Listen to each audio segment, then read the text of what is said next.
Datuk Yang Pertua, saya mengucapkan terima kasih kepada semua ahli berhormat yang telah mengambil bahagian dalam perbahasan dan menyokong rang undang-undang perbekalan tambahan kedua 2012-2013 dan usul anggaran perbelanjaan pembangunan tambahan pertama 2012 di Dewan Yang Mulia ini. Kerajaan sangat menghargai akan cadangan, pandangan dan teguran yang telah diberi terhadap beberapa perkara yang dibentangkan dalam rang undang-undang tersebut. Terdapat berbagai isu yang menyentuh dasar kerajaan yang telah dibangkitkan. Saya akan menjawab dan memberi penjelasan terhadap persoalan yang dibangkitkan bagi menyentuh perbekalan tambahan yang dibentangkan ini. Bagi isu-isu khusus seperti Suruhanjaya Pilihan Raya dan lain-lain isu tempatan, ia akan diberi perhatian oleh rakan-rakan saya semasa perbahasan di peringkat jawatankuasa. Suka saya maklumkan bahawa perhatian dan pertimbangan yang sewajarnya akan diberi bagi menangani perkara-perkara yang telah dinyatakan itu. Antara ahli-ahli yang berhormat yang telah mengambil bahagian dalam perbahasan ini ialah Gombak, Tuaran, Permatang Pauh, Kinabatangan, Pokok Sena, Jasin, Sarike, Jelebu, Pengerang dengan celahan-celahan daripada ramai, Segambut, Penampang, Kepala Batas, Lumut, kemudiannya Kuala Kerai, Indra Mahkota, Bukit Gantang, Jerlun, Labis, Batu, Sepang, Wangsa Maju, Jelebu, ya, banyak lagi celahan-celahan yang telah diambil perhatian oleh pihak kementerian. Sukacita dimaklumkan bahawa sebanyak 12.171 bilion ini, pecahan-pecahannya ialah subsidi bahan petroleum. Ini dinyatakan oleh Shah Alam, Titi Wangsa, oleh Jelebu. Subsidi bahan petroleum sahaja 3.3 bilion daripada 12 bilion yang kita bincang ini. Kemudian peruntukan emolumen dan bayaran khas prestasi ataupun bonus 1,5 bulan gaji. Itu 5 bilion. Kemudian ada sedikit kos operasi utiliti dan penyelenggaraan 7.5 juta.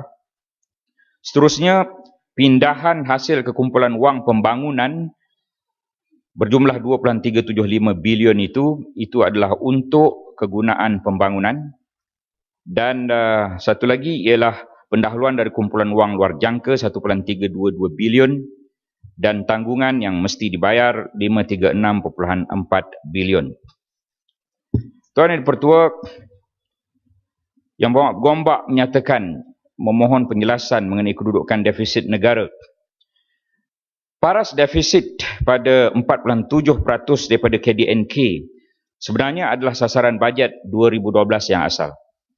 Sasaran 4.7% tersebut telah diumumkan semasa pembentangan bajet 2012 pada 7 Oktober 2011. Bagi tahun 2012, paras defisit telah mencatat bukan 4.7% tetapi turun 4.5% daripada KDNK seperti yang telah dilaporkan dalam laporan tahunan Bank Negara Malaysia 2012.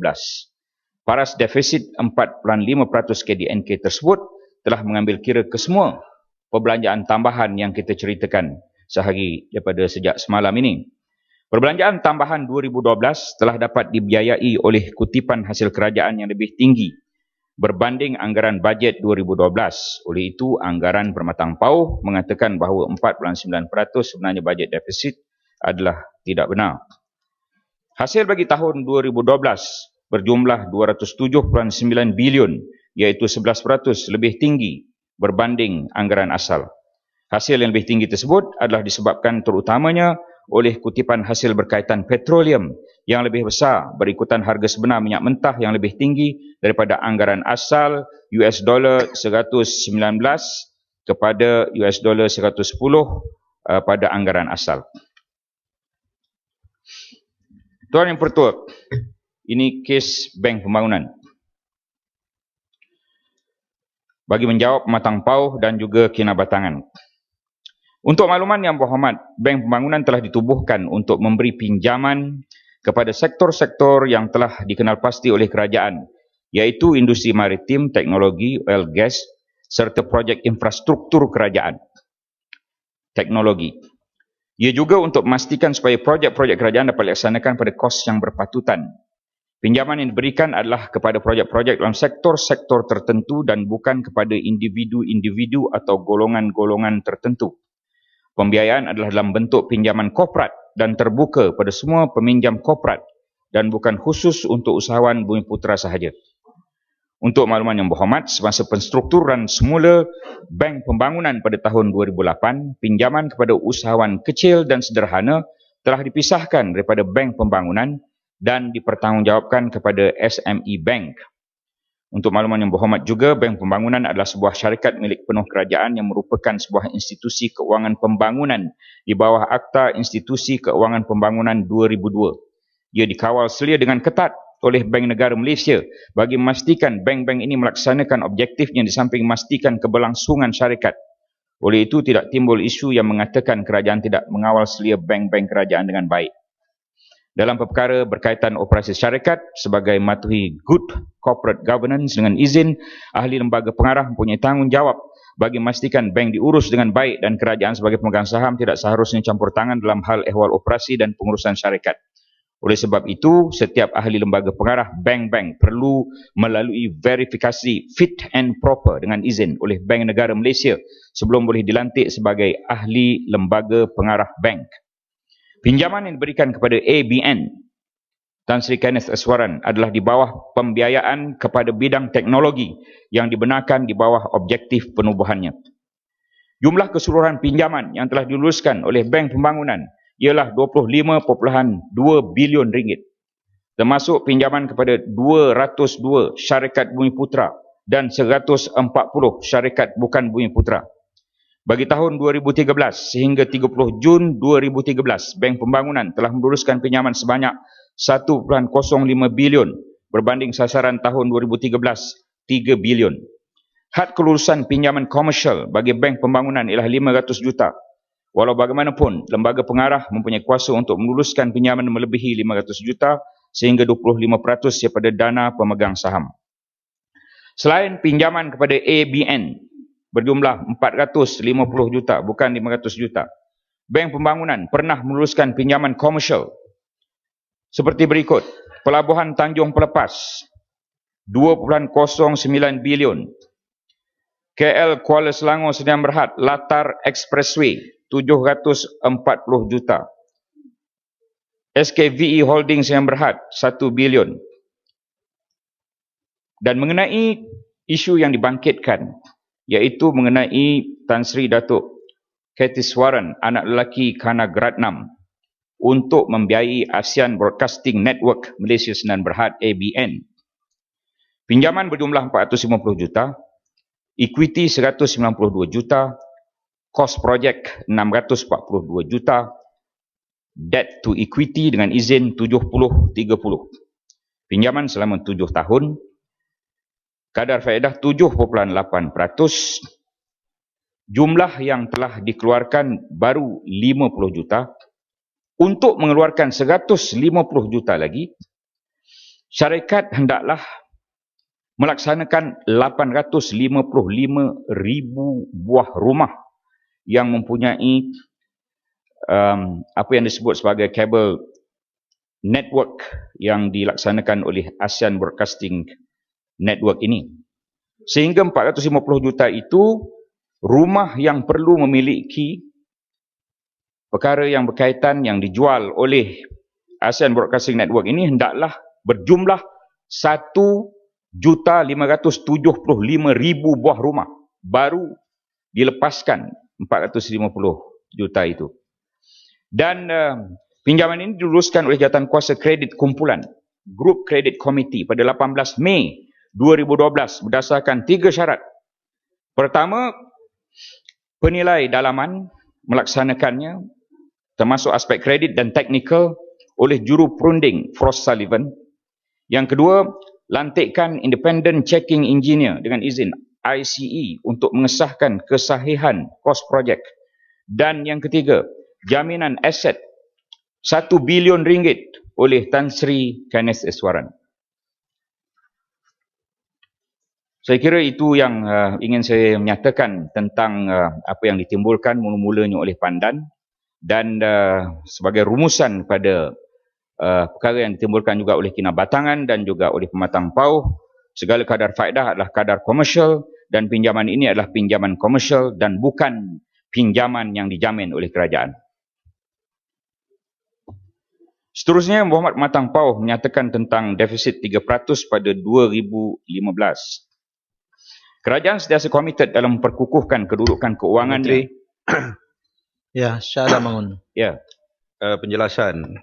Sila. Tadi disebut oleh Yang Berhormat Menteri bahawa untuk pinjaman ini, maka ada jaminan aset yang telah diletakkan oleh pihak yang membuat pinjaman itu yang bernilai sebanyak 1 bilion. Jenis aset apakah yang telah diletakkan sebagai jaminan? Adakah ianya merupakan jenis aset yang nilainya boleh fluctuate dan pada satu ketika nilai itu mungkin akan turun kurang daripada 1 bilion itu, dan adakah aset ini diletakkan sebagai sebagai security daripada peringkat mulanya tanda tangan perjanjian itu ataupun ditambah apabila pinjaman itu ditambah. Kerana tadi Menteri kata sekarang ini hanya 50 juta saja yang diluluskan dan 400 juta yang lain akan hanya dilepaskan setelah dipasangkan kabel networking kepada 850,000 buah rumah. Maka sejauh manakah aset yang digunakan sebagai security itu mempunyai satu nilai yang tidak akan terjejas ataupun tidak akan merosot mengikut pasaran dan sebagainya. Jenis aset. Terima kasih. Ya. Saya ada senarai yang di tangan saya ini. Kita boleh bagi pada Shah Alam lepas ni. Tetapi di antaranya ialah wang tunai di tangan, wang tunai dalam bank, quoted and unquoted shares, lepas itu landed properties dan juga harta-harta yang lain. Kembali pada Yang Berhormat Matang Pauh bertanya tentang defisit 3% pada 2015. Kerajaan sentiasa komited dalam memperkukuhkan kedudukan keuangannya dan memastikan kemampanan fiskal terus diberi keutamaan. Selaras dengan usaha konsolidasi fiskal, tahap defisit sebagai peratusan kepada keluaran dalam negara kasa telah berjaya dikurangkan daripada 6.7% pada tahun 2009 kepada 4.5% pada tahun 2012. Pada tahun 2013, tahun ini kerajaan akan memastikan tahap defisit fiskal terus menurun pada 4.0% kepada KDNK. Bagi jangka masa sederhana, kerajaan akan berusaha untuk mencapai tahap defisit 3.0% kepada KDNK pada tahun 2015 tanpa menjejaskan momentum pertumbuhan ekonomi negara dan kesejahteraan rakyat.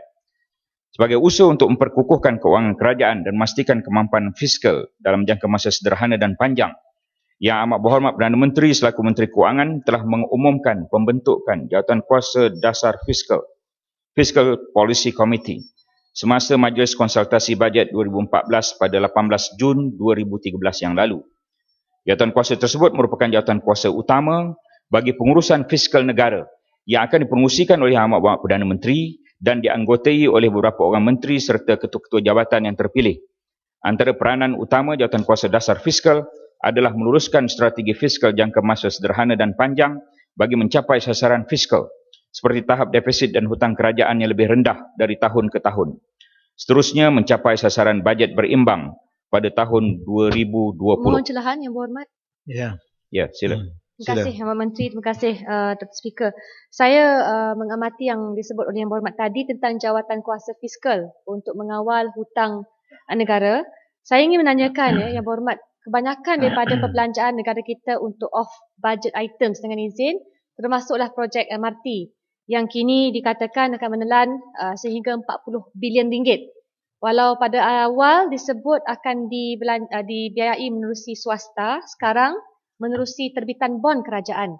Jadi tentunya bila diambil kira semua off budget item ini, contingent liability ataupun hutang luar jangka yang ditanggung oleh kerajaan akan mengakibatkan defisit sampai 69% daripada KDNK, iaitu melanggar had ceiling yang ditetapkan oleh kerajaan sendiri. Sedangkan kita tak ambil kira hutang luar jangka dalam pengiraan hutang kerajaan, adakah Jawatankuasa Fiskal ini akan memastikan dan memaksa senarai semua contingent liability off budget item MRT-nya, kebanyakan perbelanjaan prasarana dan sebagainya itu dimasukkan, dijelaskan dan direncana bagaimana untuk menyelesaikan masalah hutang yang tak adil kalau kita hanya lihat kepada hutang kerajaan sambil ignore atau tidak mengenal pasti hutang yang diakibatkan oleh contingent liabilities. Saya ingin tambah satu saja yang Berhormat Menteri, maaf saya dapat bahas tadi. Dia pertambahan dilihat tahun 2008 hanya 9% daripada KDNK contingent liabilities ni. Naik 2012 dia naik sampai 15% daripada KDNK. Jadi kalau yang Berhormat sebut hutang kerajaan sekarang ni hanyalah 53.7% daripada KDNK. Tambah contingent liability naik 69%. Jadi saya nak kepastian tentang bidang tugas jawatan kuasa fiskal ini. Terima kasih. Terima kasih. Tentunya bidang tugas jawatan kuasa ini akan melihat segalanya. Bukan hanya hutang yang biasa tapi juga contingent liabilities yang disebut oleh Yang Berhormat. Kalau mengenai projek MRT itu, projek itu kita perlu laksanakan. Panjangnya 51 km, di bawah terowong 10 km dan yang penting dia boleh membawa 500,000 orang pada setiap hari apabila projek itu dilaksanakan dan dia boleh membantu mengatasi pelbagai masalah dalam negara kita. Apa yang disebut oleh Yang Berhormat tadi, kita akan ambil ingatan dan segalanya itu kita akan masukkan dalam perkara yang dilaksanakan oleh jawatan kuasa dasar fiskal. Sikit je tambahan. Okey. Ya, sila. Terima kasih Berhormat Menteri, terima kasih Tuan Speaker. Berkait dengan MRT, yang Berhormat penting kerana MRT ini merupakan satu perbelanjaan yang tidak akan mendatangkan pulangan kepada kerajaan. Ya, setakat ini bila kita invest dan labur membelanjakan sejumlah besar dana kerajaan menerusi terbitan bond, tidak ada pulangan kerana ia akan juga disubsidikan menerusi harga tiket yang murah. Jangan kita lupa, kalau harga tiket meningkat RM10, satu pusingan pun tak mungkin mendatangkan pulangan. Jadi saya haraplah Yang Berhormat tolonglah ambil serius kerana kalau tidak kita akan merana nanti dari segi hutang daripada kadar KDNK. Terima kasih. Saya senyum pun tidak, tentu saya serius. Dan banyak perkara-perkara yang kerajaan belanja ni memang tak ada pulangan pun pada tidak ada pulangan pun ya. Contohnya 33,000 juta setahun untuk belanja subsidi. Itu adalah belanja hangus, tetapi kita nak membantu rakyat, kita belanja juga. Saudara sekalian, Yang Berhormat, ahli-ahli Yang Berhormat, dari segi kawalan perbelanjaan mengenai fiskal target ataupun sasaran fiskal untuk kita mencapai sasaran bajet berimbang pada tahun 2020, sekejap saya habiskan ini. Dari segi pengawalan perbelanjaan, strategi tersebut akan merangkumi langkah-langkah penjimatan kos sebagaimana yang disebut oleh ahli-ahli Yang Berhormat sebelum ini, contohnya pandan berdasarkan value for money, menambah baik targeting mechanism bagi pemberian bantuan keuangan pada kumpulan sasar, contohnya BRIM, serta mengutamakan perbelanjaan ke atas program dan aktiviti dan produktif dan memberi kesan pengganda yang tinggi. Dan kita juga bagi meningkatkan hasil pula, bukan hanya kita ingin mengurangkan hutang tapi ingin meningkatkan hasil, strategi menambah baik pentadbiran cukai contohnya, meningkatkan pematuhan cukai melalui penguatkuasaan dan pengauditan serta memperluaskan asas cukai akan diberi keutamaan. Di samping itu, kerajaan akan terus melaksanakan dasar fiskal yang berupaya mencergaskan lagi aktiviti ekonomi agar dapat menyumbang kepada peningkatan hasil kerajaan persekutuan. Bagan. Ya, sila. Saya hanya nak berbalik kepada itu, yang kuasa fiskal tadi. Kerana berkaitan dengan itu bond yang dikeluarkan oleh satu MDB.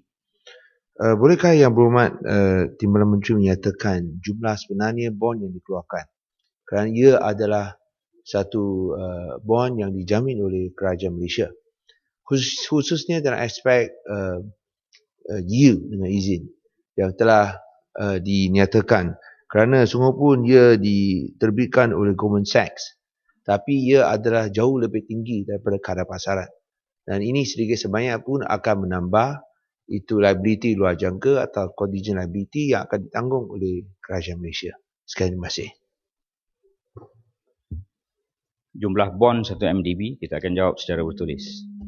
Saya tidak ada segalanya di hadapan saya Yang Berhormat Bagan. Saya harap Yang Berhormat Bagan dan Yang Berhormat yang lain memahami tentang perkara itu. Saya ingin meneruskan tentang garis Menteri. panduan fiskal berhemat. Menteri. Ada 5 Yang Berhormat Salam Menteri. bangun. Sikit. Sila. Terima kasih, Menteri. Senyumlah sikit. Jangan serius sangat. Ni saya nak sentuh sikit tentang apa yang telah disebut oleh Yang Berhormat Menteri. Iaitu usaha untuk menambahkan pendapatan dan hasil, ya, dan digunakan istilah meluaskan asas cukai. Saya nak penjelasan daripada Yang Berhormat Menteri apabila disebutkan nak dirombak balik sistem cukai, nak meluaskan asas cukai. Apakah yang dimaksudkan dengan istilah-istilah ini? Adakah ianya merujuk kepada pelaksanaan GST yang telah sekian lama ada atas meja tetapi akhirnya ditunda? Menteri, sekejap Menteri. Tentang isu 1MDB Ya, tadi. bayan baru. Ya. Menteri, beri laluan. Ya, sila. Tentang Menteri dari Jabatan Perdana Menteri YB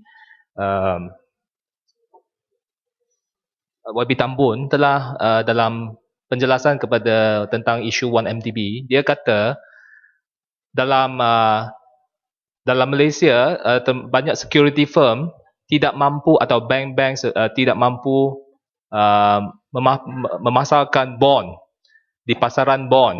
Jadi terpaksa 1MDB memberi bond kepada projek itu kepada Goldman Sachs. Saya nak minta Menteri jelaskan, betulkah isu ini betul? Sebab saya rasa Malaysia mempunyai kepakaran, bank-bank kita semuanya hebat seperti Maybank, RHB ataupun CIMB, semuanya mempunyai kepakaran dan experience memasarkan bond. Kenapakah kita tidak memberi bond 1MDB kepada security firms yang saya sebut tadi, dan terpaksa kita bagi kepada Goldman Sachs?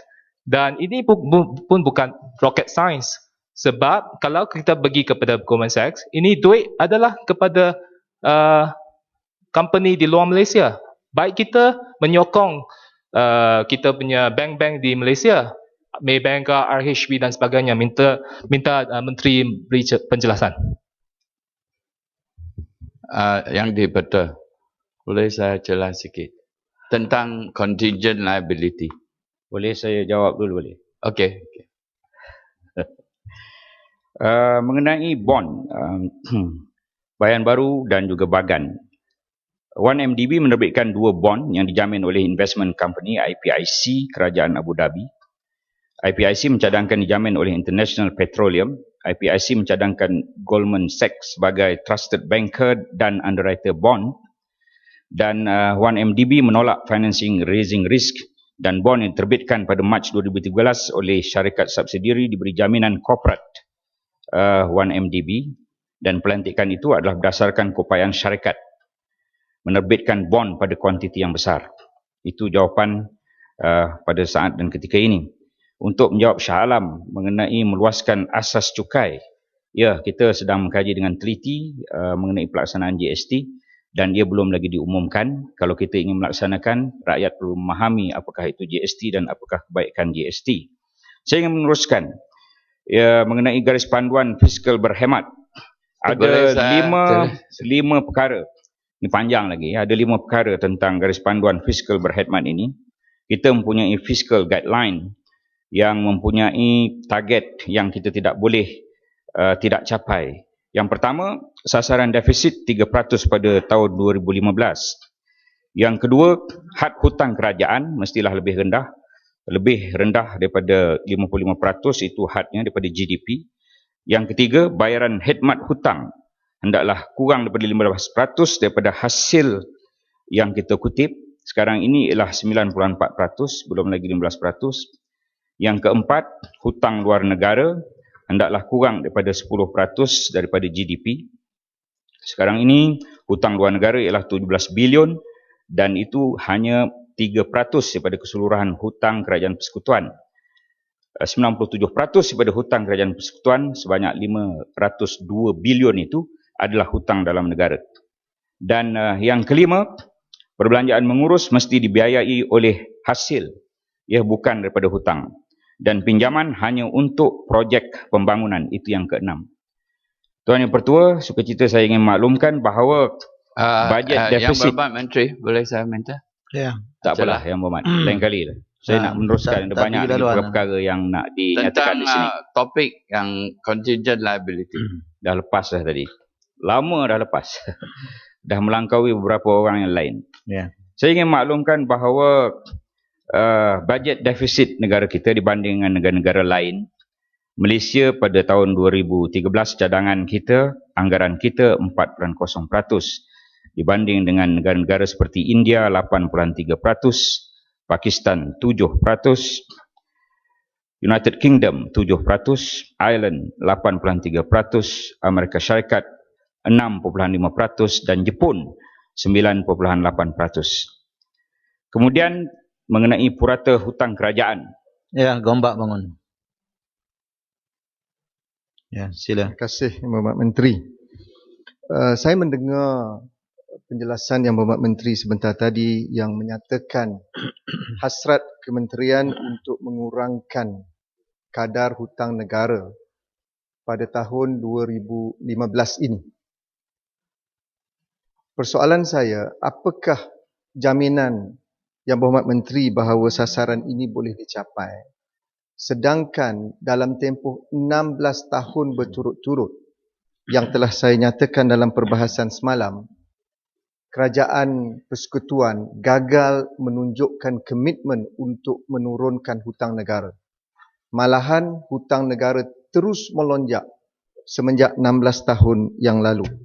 Sebagai contoh, kalau saya boleh berikan fakta dan angka yang lebih tepat bagi tujuan membantu Yang Berhormat Menteri, pada tahun 1992 ketika Yang Berhormat Permatang Pauh diberikan amanah selaku Menteri Keuangan, hutang negara pada ketika itu 97 bilion ringgit. Dan pada tahun 1997 ketika sebelum beliau dipecat, hutang negara menurun kepada 89 bilion sahaja. Tetapi apabila pentadbiran negara, khususnya Kementerian Keuangan diambil alih oleh Tun Dr. Mahathir pada 98, hutang negara meningkat kepada 103 bilion. Pada tahun 2004 meningkat kepada 217 bilion. Pada tahun 2010 hutang negara meningkat kepada 407 bilion. Pada tahun 2011, hutang negara terus meningkat kepada 456 bilion. Maka persoalan saya, kalau kerajaan persekutuan gagal mengurangkan hutang negara selama 16 tahun berturut-turut dan mengamalkan belanjawan defisit, apakah jaminan kementerian bahawa hutang negara boleh diturunkan dalam tempoh 3 tahun yang akan datang? Dan saya ingin tahu apakah langkah-langkah kementerian bagi mengurangkan hutang negara dalam tempoh 3 tahun yang akan datang. Terima kasih. Terima kasih, Gombak. Sukacita saya maklumkan bahawa antara tahun 99 hingga tahun 2008, ini selepas Matang Pauh dipecat, purata hutang negara pada KDNK ialah 40.6%. Semasa zaman Pematang Pauh menjadi Menteri Keuangan, daripada tahun 1990 hingga 1997-98, purata hutang negara kepada KDNK 53.6%. Ini adalah angka yang tidak boleh menipu. Ya, angka-angka ini adalah angka-angka yang tercatat dan direkodkan. Dan daripada 2009 hingga 2013, angka yang terkini ialah 51.5% daripada GDP. Disebut oleh Jasin tadi. Dan kalau kita banding dengan negara-negara lain, 51.5% daripada GDP. Kita punya had ialah 55%. Amerika Syarikat 72.5% tahun 2012. Greece kita tak payah sebut sebab sudah bankrupt. Kalau kita nak tahu, Greece 166.8% Menteri, daripada GDP. Penjelasan Menteri. Sabar. Boleh lepas ni ya. Lepas ni. Ireland 116.8% daripada KDNK. Jepun 214.3% daripada KDNK. Filipina lebih kurang kita 51.5%, Filipina 51.4%. Portugal pun negara ini menghadapi masalah 123.6%. Singapura jiran 103.8%, Spanyol 86.1% dan United Kingdom 90% daripada KDNK. Ya, Pandan. Terima kasih Menteri. Saya merujuk kepada angka yang disebut oleh Menteri mengenai kadar hutang kepada KDNK sepanjang Permatang Pauh menjadi Menteri Kewangan. Kenyataan Menteri itu mengelirukan dan tidak memberi gambaran yang tepat kerana memberi angka purata. Lebih baik kalau Menteri memberikan perincian mengikut tahun daripada 90, 91, 92 sehingga ke 97 kerana Permatang Pauh menjadi Menteri Kewangan mengambil alih selepas negara mengalami kemelesetan ekonomi yang menyebabkan kerajaan pada ketika itu Tun Daim Zainuddin, Menteri Kewangan, terpaksa mengambil pinjaman yang tinggi kemudian diturunkan sehinggalah apabila pada tahun 98 menjadi lebih rendah. Jangan pakai angka purata, pakai angka mengikut tahun, Menteri. Ya, Menteri. Ada dua yang bangun, Menteri. Ya. Kodim Bandar Baru dengan masa Kepala Batas. Tun Dr. Mahathir pun kita purata. Ya, 99 sampai tahun 2008 Tun Dr. Mahathir dan Pak Lah 40.6%. Masa Pekan pun kita ambil purata. Ya, 2009 hingga 2013. Ini adalah angka-angka purata. Dan begitu juga adalah adil untuk kita memuratakan juga Permatang Pauh ini tahun 91 sampai tahun 98 53.6%. Maknanya buat purata itu memang ada sebab lah. Kerana tak nak tunjuk yang tahun demi tahun. Ahli-ahli yang berhormat, satu perkara lagi yang saya ingin kongsikan sebab saya melihat rakan-rakan pihak pembangkang ini terlalu amat menyanjung. Ya, Kulim Bandar Baru. Ya, sila.